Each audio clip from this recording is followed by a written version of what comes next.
Assalamu alaikum wa rahmatullahi wa barakatuhu. Welcome, this is Mustafa, and this is Mustafa's Boot Camp.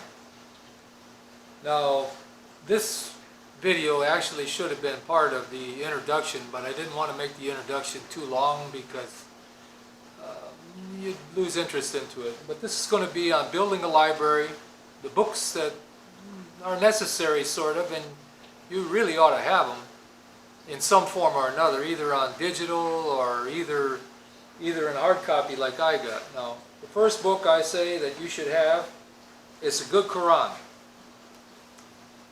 You gotta have a Quran. To follow along, you're going to need the Quran. We're going to probably mention things into it.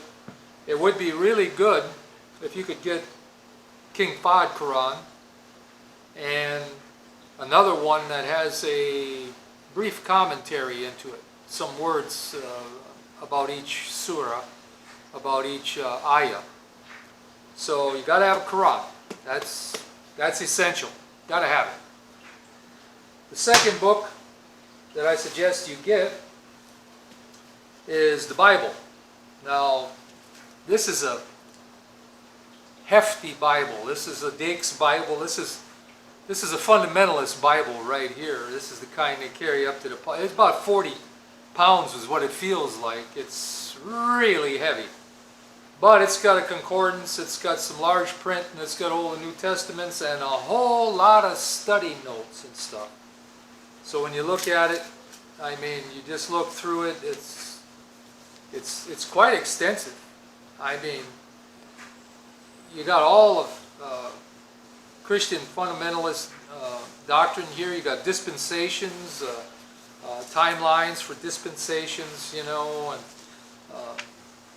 it's got all of the books except 7. It doesn't have the books of the Catholic Bible, so you don't have the Apocrypha in here. But I don't think you'd be needing that as a Muslim. We don't really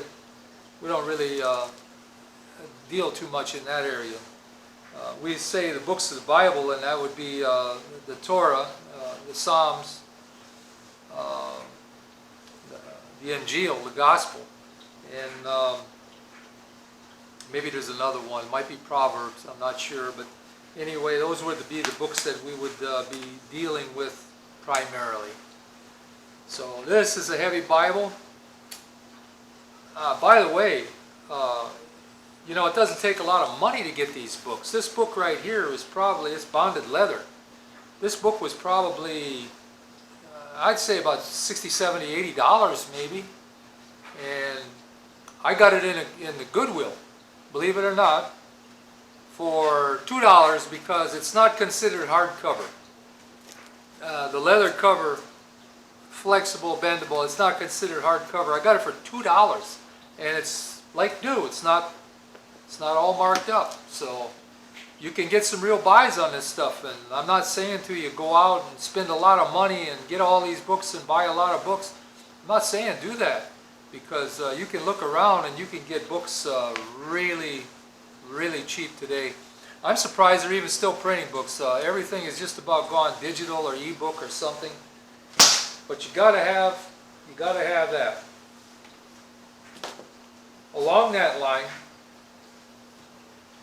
you got to have a good commentary, and this is the International. It's an F.F. Bruce was the author of this commentary, and this is of the Bible,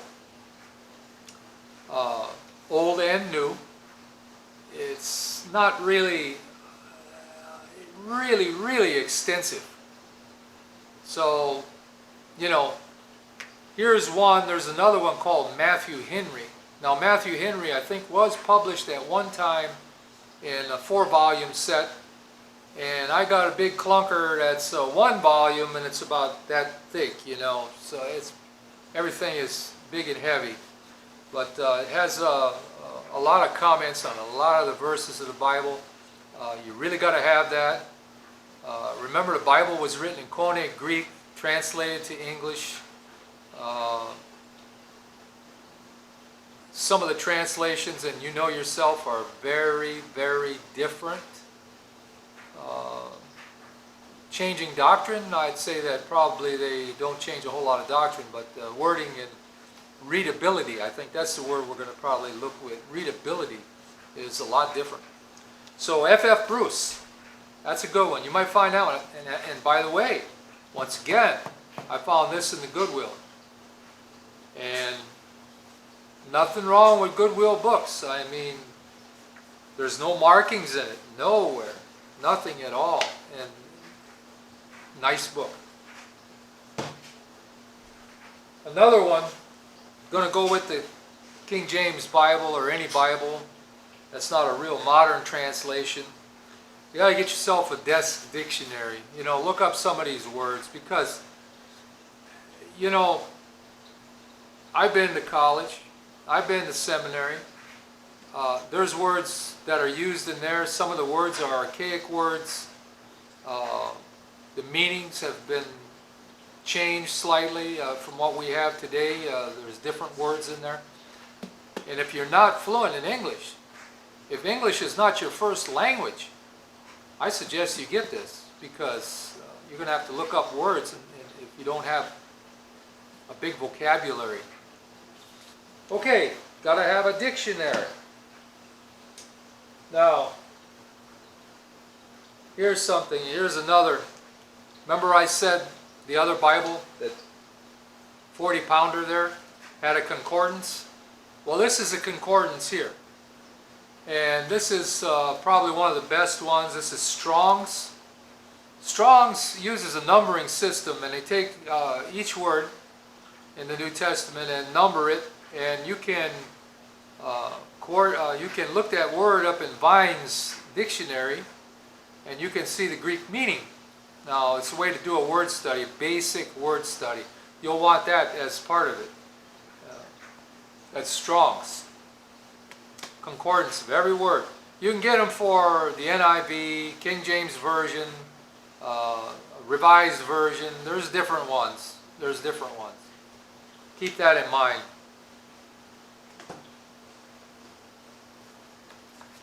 And you got to have a theology. This was one of the, I believe this was one of the theologies I used in seminary. This is Charles Ryrie.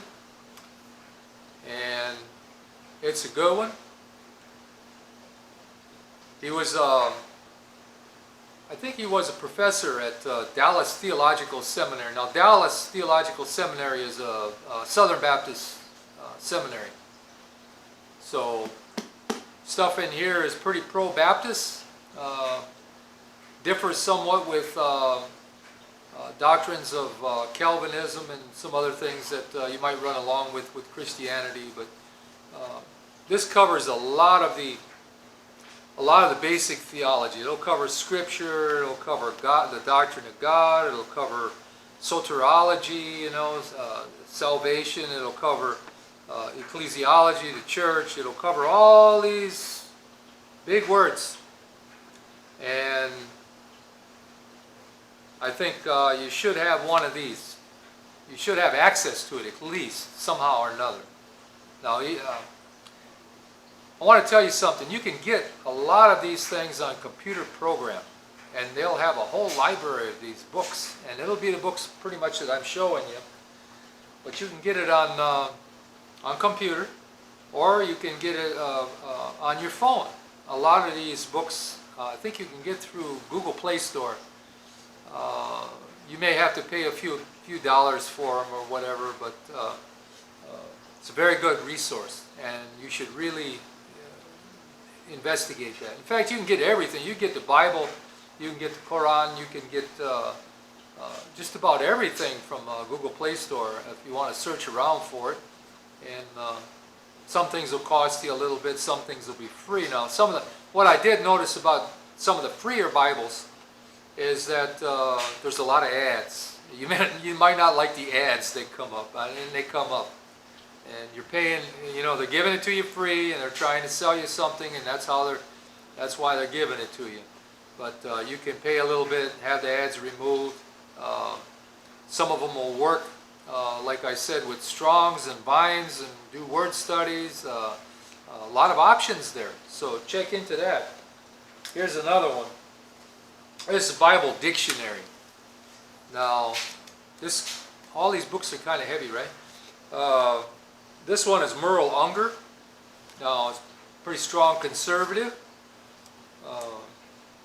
It's more than 1,200,000 words in here, and it's just packed. It'll give you, you want to know where Ur was, birthplace of Abraham. You want to know things about the characters of the Bible. You want to know all these things. This is what you need right here, because this will give you, it'll give you the information.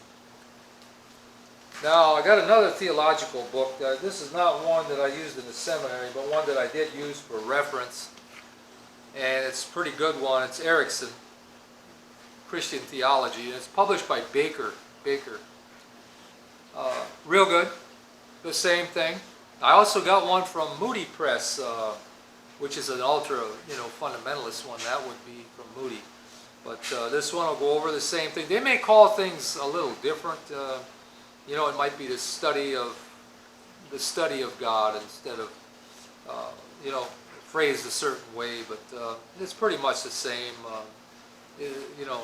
Introduction to the work of Christ, and that would be probably in one of these, and the other one under Christology, study of Christ. So you should get these, because this is where the basic theology is hammered out. This is where doctrine is hammered out. When I was a Baptist, we always said doctrine divides, and because the Bible said that doctrine divides, and it does. It absolutely does. You want to divide a church, you want to divide anything, you can divide it with doctrine, because there's going to be some on this side and some on that side, and hopefully they get along. So when I teach on the Gospels, when we go down that route and I teach, I want to present this book. This is A.T. Robertson's Harmony of the Gospels. Now what this does, it takes the four Gospels, Matthew, Mark, Luke, and John. I always say John ought to have been in a different category. It's more of a theological treatise, But the real Gospels, Matthew, Mark, Luke. And it takes these Gospels and it presents them side by side. I don't know if you can see that right there, but it's side by side. So you'll have Matthew, Mark, Luke, and what that verse said. If you're looking at a particular verse, you'll see it in Matthew, you'll see it in Mark, and you'll see it in Luke. Sometimes you'll see it in John when it appears in John, but very little of it appears in John. But anyway, you can look at them and read them. You can read them this way, horizontally, instead of vertically like you do in your Bible. You'd have to have 4 Bibles. 4 different Bibles open to the 4 different Gospels and read them horizontally, you know what I'm saying? And that would get a little hard. This is a wonderful, wonderful study aid for, when we get into the crucifixion and resurrection, there's some interesting things I want to show you, and it's coming right from the Bible. Right from here, you're going to see these verses on the differences in what happened and stuff like that. It's a whole lot easier. It's a whole lot easier when you're looking at 4 books instead of just 1. When you're looking at 4 accounts and instead of just 1. And these accounts differ, sad to say. So we're going to look at some of that stuff. Now, I brought up Bart Ehrman. I'm not getting anything from promoting any of his books or anything else, but I brought up Bart Ehrman because he's wrote, this is I think his last book. It's called Forged. Now it's quite expensive. This book is about $30, something like that, if you want to buy it outright, brand new. But what I did, being frugal like I am, or being a person with very little money, here's what I did.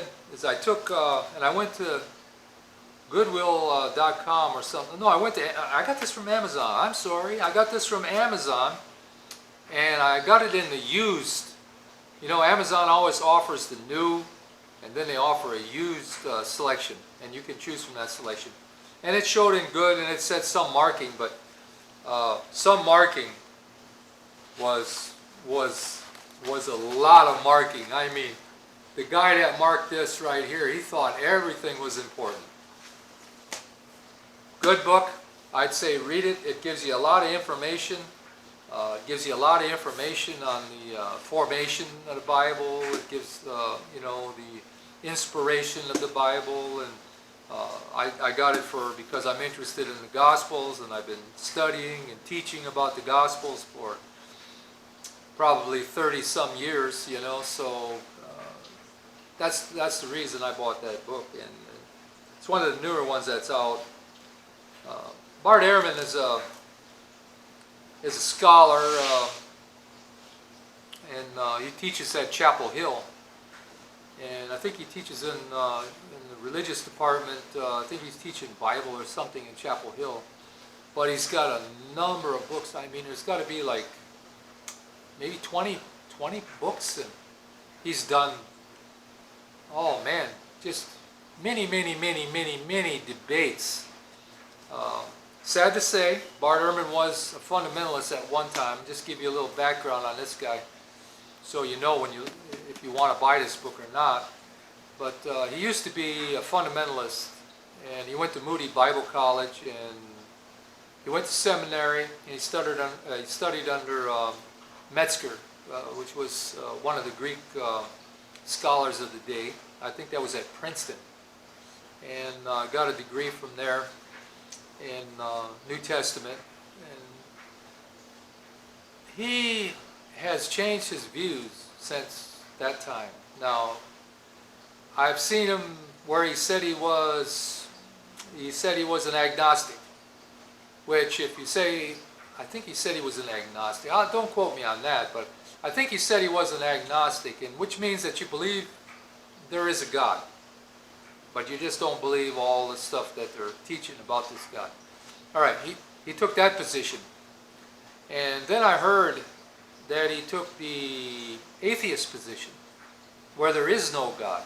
Now, God doesn't exist. Now, sad to say, that's probably where he's at right now. So you got to be careful. You got to be real careful when you read this stuff.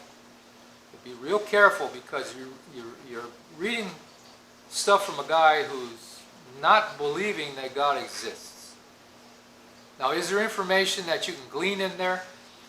Well, I'll put it like this: it's like cutting a wheat field. You know, you got some bad wheat in there, and you got some good wheat in there, and you try to sift out the good from the bad, and hopefully you'll become skilled enough, and hopefully I can get you to the point where you can learn how to sift out some of that bad wheat that's out there, because there's a lot of it. I think that just about does it for this session right here. Like I said, I should have enclosed this into the introduction, but usually that's where it would have been, the textbooks for the course. This is not exactly a course I'm teaching. This is just a teaching session. I want everyone to view it. I want atheists to view it. I want Christians to view it. I want Jews to view it. I want Muslims to view it. I'm going to be more specific with Muslims, because, you know, why? Because I'm a Muslim. I mean, as simple as that. I mean, you know, when I was a Baptist, I taught as a Baptist. I lived as a Baptist. I ate and walked as a Baptist. I was a Baptist. I mean, we were totally down, you know, thrown in on being a Baptist, you know. There's a little joke that went around one time, and it's a little song, and we had changed up one of the hymns. And Baptists sing a lot of hymns, you know. And it goes something like this. And if you don't know who Lottie Moon is, you may know who Broadman Press is, but it goes like this. It says, my hope is built on nothing less than Lottie Moon and Broadman Press. I dare not trust the sweet refrain, but wholly lean on the Baptist's name. And that's what I think a lot of people are doing. They're Baptists in name only. They don't know all of the doctrine, and they don't care to know all the doctrine, and they don't want to take the time to learn any doctrine. They just want to go to church on Sunday and get the dogs and go hunting. And you know, you spend your life, let me tell you something, I'm just going to tell you this straight up. You spend your life and you only got one, and believe me, it's real short, and you do the things that please you. And I learned that that's not the way to go, friends. That's not the way to go. Because if you think you're going to get in heaven doing the things that please you, you're sadly mistaken. Now, I try to do good. I try. Do I fail? Does every man fail? You bet. But, you know, I believe that Allah is forgiving. The Christian God is forgiving, right? So you can strive to be better. You can strive to be a better person. Now, if you're a Christian, you're going to strive through Jesus Christ. And we'll talk about that again in maybe another video, because there's less striving when you're through an advocate, you know. You're looking at that advocate, you know. It's like if you went to court and plead your case before the judge. If you didn't have an advocate, you'd be doing a lot more pleading, a lot more studying. But if you got an advocate, you're just going to kind of sit back and let him take control. That's where a lot of Christians are at. Well, I hope you enjoyed this. If you enjoyed this and you all got a question, and if it's, now look, with your questions, I'm not a Quranic expert, tafsir and all the rest. I'm not. I took 1 year of basic Islam, and I got a general diploma in Islamic studies. But if you want to know about Christianity, I'll fill you in. If you got a question about it, you send me an email, and I'll answer that question, or I'll find somebody that can. So you can get a hold of me at